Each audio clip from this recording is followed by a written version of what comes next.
नमस्कार साथियों, परिहार क्लासेस में आपका स्वागत है। हम हिंदी ग्रामर देख रहे हैं जिसमें आज हम समासों को देखेंगे। हम छोटी छोटी वीडियो इसलिए बनाते हैं ताकि जल्दी से क्विक रिवीजन किया जा सके और चीज़ों को सीखा जा सके आसानी से। आप इनको अपनी नोटबुक में नोट करेंगे तो काफ़ी 1 घंटा से ऊपर ही लगेगा। तो मैं यहाँ पर आपका टाइम वेस्ट नहीं करता हूँ ताकि आपको ज़्यादा से ज़्यादा पढ़ने का टाइम मिले। चलिए शुरू करते हैं आज की वीडियो। समास का अर्थ है शम यानी कि पास, आश यानी कि बैठना, यानी कि कुछ शब्द होंगे जो कि एक दूसरे के आसपास बैठे होंगे और वे स्वतंत्र होंगे। दो स्वतंत्र शब्दों को आसपास बिठाना ही समास कहलाता है। हम डायरेक्टली समास के भेदों पर चलते हैं, ज़्यादा समय व्यर्थ नहीं करेंगे। पहला है अव्ययी भाव समास। अव्ययी भाव समास का अर्थ यह है कि इस समास में जो पहला पद होगा वह या तो अव्यय होगा या उपसर्ग होगा। समस्त पद क्रिया विशेषण अव्यय का काम करता है। संज्ञा शब्दों की आवृत्ति से भी अव्ययी भाव समास बनता है। जैसे कि पद है यथाशक्ति, जिसका समास विग्रह होगा शक्ति के अनुसार, या समास विग्रह है प्रत्येक दिन तो प्रतिदिन। आजीवन तो आ उपसर्ग लगा है पूरे जीवन तक या जीवन पर्यंत। रात ही रात में यानी कि रातों रात, यानी कि पहला अव्यय होगा और दूसरा संज्ञा शब्द होगा। पहले पहल तो सबसे पहले पहले नंबर 1 पे।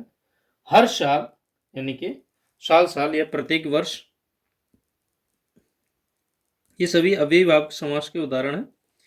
नीचे कुछ और भी हैं, जैसे कि यथाशक्ति, यथासंभव, प्रति पल, प्रति व्यक्ति, आमरण, आजन्म, लापता, लाजवाब, लाइलाज, अनजाना, निगड़क, बेखटके, हर रोज, निडर, संघर्ष, एकाएक, हाथों हाथ, बीचों बीच, गांव गांव, धीरे धीरे। तो इन सभी में आता है अव्ययी भाव समास, यानी कि एक शब्द अव्यय होगा और दूसरा संज्ञा शब्द होगा। अब ये है तत्पुरुष समास। इसी के सबसे ज्यादा पार्ट्स हैं जिसे हम देखेंगे। इसमें है जो उत्तर पद है वही प्रधान होगा, यानी कि जो लास्ट वाला पद है वही प्रधान माना जाएगा। पूर्व पद गौण होगा, उत्तर पद संज्ञा और पूर्व पद विशेषण होगा। ध्यान से देखिए, उत्तर पद तो संज्ञा होगा और जो पहला पद है वह विशेषण होगा। विग्रह करते समय शब्दों के बीच कारक चिन्ह को, से, के या का, के पर आदि लगाते हैं। इनके उदाहरण देखते हैं हम। पहला है कर्म तत्पुरुष, यानी कि कर्ता ने कर्म को का लोप होगा यहाँ पे। जैसे स्वर्ग को प्राप्त, स्वर्ग प्राप्त, शरणागत, शरण को गत, चिड़ी मार यानी कि चिड़ियों को मारने वाला, परलोक गमन यानी कि परलोक को जाने वाला, गगन चुंबी यानी कि गगन को चूमने वाला, हस्तगत यानी को हाथों को प्राप्त हुआ, शरणागत यानी कि शरण को आया हुआ। ये कर्म तत्पुरुष हैं। सर्वज्ञ सबको जानने वाला, तो इन सभी में को लगेगा। को यानी कि आपको कारक याद करने पड़े, कर्ता ने, कर्म को, कर्ण से, ये सभी हैं आपको याद करने चाहिए और इसमें आते रहेंगे तो याद भी हो जाएंगे। तो कर्ता ने, कर्म को निकल गया, को वाले सभी निकल गए तो कर्म तत्पुरुष निकल गया। अब कर्ण, कर्ण से या के द्वारा, तो कर्ण तत्पुरुष है। कर्ण तत्पुरुष में देखिए गुण युक्त यानी कि गुण से युक्त, आग जला यानी कि आग से जला, ईश्वर प्रदत्त यानी कि ईश्वर के द्वारा दिया हुआ, हस्त लिखित यानी कि हस्त हाथ से लिखा हुआ, मुंह मांगा यानी कि मुंह से मांगा हुआ, शोकाकुल यानी कि शोक से आकुल, मन माना मन से माना हुआ, अकाल पीड़ित अकाल से पीड़ित। तो कर्ण कारक में या तो से होगा या के द्वारा जुड़ने वाला होगा, उसी में कर्ण कारक होगा। जैसे गुरुदत्त, रेखांकित, भूख मरा, तुलसी कृत, प्रेम चतुर, प्रेमतुर, मदांध, धनहीन, तो ये सभी हो गए कर्ण कारक। अब होंगे संप्रदान के लिए, तो के लिए का इसमें लोप होगा, तो संप्रदान कारक होगा। जैसे रसोई घर, तो रसोई के लिए घर। राह खर्च, रास्ते के लिए खर्च। डाक गाड़ी, डाक के लिए गाड़ी। गुरु दक्षिणा, गुरु के लिए दक्षिणा। देशभक्ति, देश के लिए भक्ति। बलि पशु, बलि के लिए पशु। आराम कुर्सी, आराम के लिए कुर्सी। हवन सामग्री यानी कि हवन के लिए सामग्री। उसी प्रकार कृष्णार्पण, कृष्ण के लिए अर्पण। गौशाला, गाय के लिए शाला। मार्ग व्यय, मार्ग के लिए व्यय। राज्य लिप्सा, राज्य के लिए लिप्सा। यज्ञ वेदी, यज्ञ के लिए वेदी। और स्वदेश प्रेम, देश के लिए प्रेम। ये हो गया संप्रदान तत्पुरुष यानी कि संप्रदान के लिए। दूसरा है अपादान से, यानी कि अपादान तत्पुरुष में से का लोप होगा। जैसे बंधन मुक्त, बंधन से मुक्त। पथ भ्रष्ट, पथ से भ्रष्ट। जन्मांध, जन्म से अंधा। देश निकाला, देश से निकाला हुआ, तो ये से तत्पुरुष। पदच्युत, पद से च्युत, ये सभी उदाहरण है इसके। इसी प्रकार ऋण मुक्त, ऋण से मुक्त। ज्ञान मुक्त, ज्ञान से मुक्त। गुणहीन, गुणों से हीन। आकाश पतित, आकाश से गिरा हुआ। पद मुक्त, पद से मुक्त। लक्ष्य भ्रष्ट, लक्ष्य से भ्रष्ट। अगला है संबंध तत्पुरुष यानी कि का, की, के आदि का लोप होगा। सेनापति यानी कि सेना का पति। कर्णफूल, कान का फूल। घुड़दौड़, घोड़ों की दौड़। अमृत धारा, अमृत की धारा। राजसभा, राजा की सभा। जलधारा, जल की धारा। सिर दर्द, सिर का दर्द। अमचूर, आम का चूर, तो ये सभी इसके उदाहरण हैं। और बहुत सारे शब्द हैं जैसे रामानुज, राम का अनुज। गंगा तट, गंगा का तट। देव मूर्ति, देवों की मूर्ति। भारतवासी, भारत के वासी। भारत स्नेह, भारत स्नेह। लोकतंत्र, लोगों का तंत्र। राष्ट्रपति, राष्ट्र का पति। अब है अधिकरण कारक यानी कि अधपूर्ण तत्पुरुष। इसमें मैं और पर का लोप होगा। जैसे जलमग्न, जल में मग्न। कविराज, कवियों में राजा। डिब्बा बंद, डिब्बा में बंद। वनवास, वन में वास। आप बीती यानी कि अपने आप पर बीती। घुड़सवार, घोड़े पर सवार। नर श्रेष्ठ, नरों में श्रेष्ठ। गृह प्रवेश, घर में प्रवेश। उसी प्रकार कला प्रवीण, कला में प्रवीण। पुरुषोत्तम, पुरुषों में उत्तम।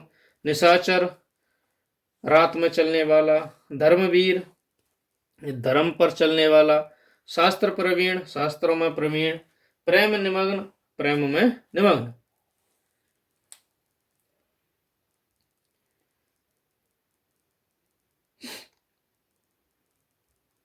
ये कुछ इसके अन्य उदाहरण हैं जो कि आपके इसमें नहीं आएंगे, ये स्पेशल हिंदी में पूछे जाते हैं, लेकिन आप इसको देख सकते हैं और उदाहरणों को लिख सकते हैं।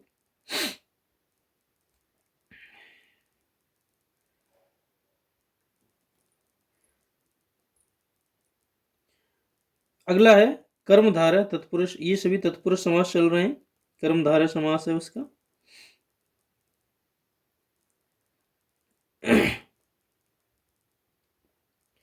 कर्मधारय को हम यहां से देखते हैं, ये रहा। यानी कि इसमें क्या होगा कि दोनों पदों के बीच विशेषण और विशेष संज्ञा का संबंध होता है। उपमेय, उपमान का संबंध भी होता है। जैसे महाराजा यानी कि महान राजा। शुभागमन यानी कि शुभ आगमन। अंधविश्वास, अंधविश्वास। पीतांबर, पीत अंबर। नीलगाय, नीली गाय। सज्जन, सतजन। महर्षि यानी कि महान ऋषि।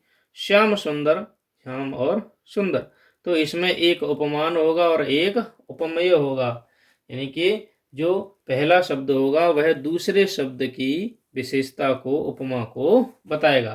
तो पहला शब्द होगा उपमा करने वाला और दूसरा शब्द जिसकी उपमा की जा रही है। यानी कि राजा वो कैसा है, महान राजा। आगमन हुआ कैसा, शुभ आगमन। विश्वास है कैसा, अंधविश्वास है। अंबर कैसा है, पीत अंबर है। गाय कैसी है, नीली गाय है। जन कैसे हैं, सत जन है। ऋषि कैसे हैं, महान है। सुंदर कैसे हैं, श्याम। उसी प्रकार सत्संगति, उच्च शिखर, शिखर है ऊंचा है। गगन नील गगन यानी कि नीला है जो गगन। नीलकंठ, कंठ है नीला। काला पानी, पानी कैसा है काला। लघु मानव, मानव कैसा है लघु।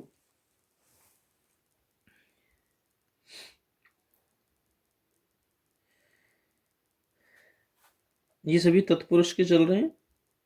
आगे है द्वंद्व समास।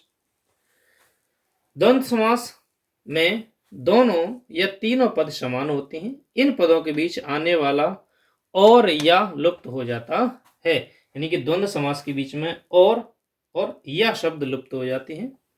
जैसे कि माँ बाप यानी कि माँ और बाप, माता और पिता। अन्न और जल, आज और कल, आगा और पीछा, तो इसमें और का लोप होता है।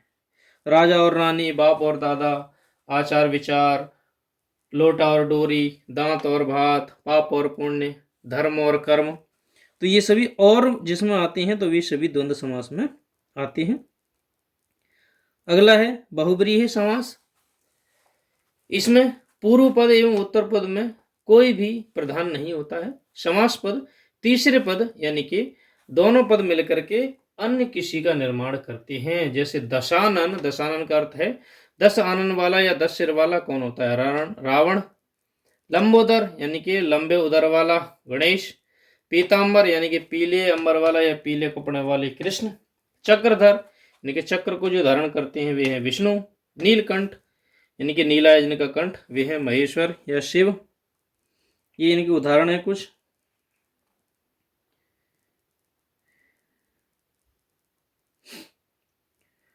बीच में द्विगु समास रह गया।